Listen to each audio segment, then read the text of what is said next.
मेरा नाम डॉक्टर तोकीर है। मैं कंसल्टेंट फिजिशियन हूँ। मैं अल्तमश हॉस्पिटल में यहाँ पे ओपीडी करता हूँ। हमारे पास जो ज़्यादातर पेशेंट आते हैं सिर्फ अल्तमश में नहीं, दूसरी हॉस्पिटल्स में वो खून की कमी का के साथ बहुत से पेशेंट आते हैं। ये जो तरक्की पजीर ममालिक डेवलप्ड कंट्रीज़ हैं, इनका ये बहुत बड़ा मसला है। यहाँ पे लोगों में खून की कमी बहुत ज़्यादा प्रेवेलेंट है। हमारे पास देखें, जो खून की कमी होती है, जो बिल्कुल बच्चे होते हैं, छोटे बच्चे, उनमें तो डाइटरी डेफिशिएंसी है। बिल्कुल छोटे बच्चे, अच्छा, उनकी डाइट बैलेंस्ड नहीं होती है, जिसकी वजह से या उनकी जो पेरेंट्स मदर्स होती हैं वो इतनी ज़्यादा एजुकेटेड नहीं होती हैं, ट्रेंड नहीं होती हैं, उनकी डाइट बैलेंस्ड नहीं होने की वजह से उनमें खून की कमी होती है। वाइल हमारे पास जो एडल्ट्स होते हैं उसमें देखें, एडल्ट्स में फिजियोलॉजिकल लॉस, जैसे औरतों में मंथली फिजियोलॉजिकल लॉस होता रहता है, लेकिन वो जो लॉस होता है उसके लिए हमें फिर सप्लीमेंट्स लेने होते हैं, जो वो काफ़ी हमारे पास जो औरतें होती हैं वो सप्लीमेंट्स नहीं लेती हैं। तो वो जो फिजियोलॉजिकल लॉस होता है उसमें रिप्लेसमेंट नहीं होने की वजह से परसिस्टेंट आयरन डेफिशिएंसी में रहती है।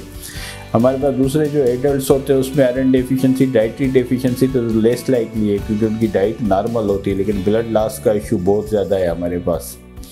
और ये ब्लड लॉस होने के बाद हमारे पास जो पेशेंट होते हैं उनका ट्रीटमेंट होता है। ट्रीटमेंट का जो हमारे पास मेथड होता है, मोस्टली या तो हम ब्लड ट्रांसफ्यूज़ करते हैं अगर बहुत सीवियर एनीमिया होता है, खून की कमी बहुत ज़्यादा होती है। अगर आयरन की कमी की वजह से खून कम है तो हम सिलेक्टेड पेशेंट्स में, जिसमें इमरजेंसी ब्लड की ज़रूरत नहीं होती है, हम उसमें आयरन के इंजेक्शन आते हैं मुख्तलिफ़ नामों से, वो भी हम आयरन के इंजेक्शन भी उनको लगवाते हैं।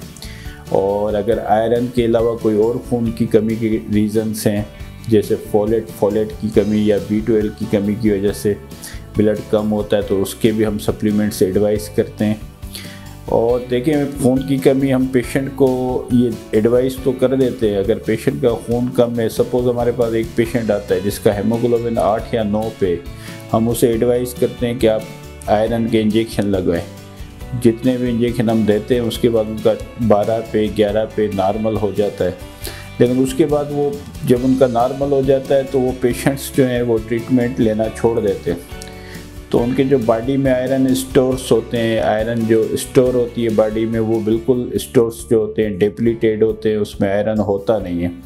वो जो उनका नॉर्मल हेमोग्लोबिन है वो 2-4 महीने के बाद वो अपनी लाइफ ख़त्म करके वो RBC जो है वो ख़त्म हो जाता है, फिर से उनको रिकरेंट एनीमिया होता है।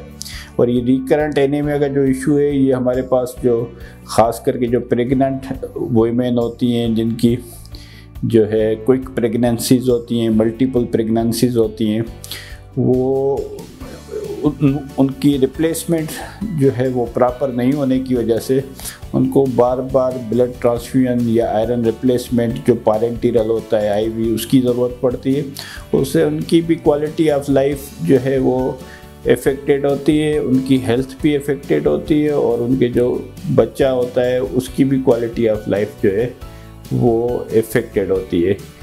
तो ये एक बहुत बड़ा मसला है ब्लड की कमी का होना, और हमें ज़रूरत है कि हमें इसको संजीदगी के साथ सीरियसली इस पे जो है वो हमें इसकी मैनेजमेंट की तरफ जाना होगा। डॉक्टर्स और पेशेंट, डॉक्टर की प्रॉपर काउंसलिंग और पेशेंट की कंप्लायंस, ये दोनों रिक्वायर्ड होती हैं।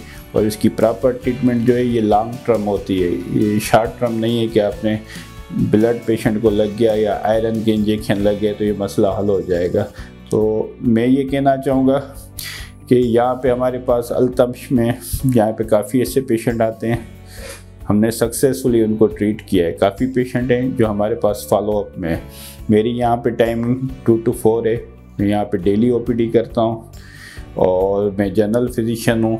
तो आप 2 से 4 के दरमियान मेरे से रब्ता कर सकते हैं।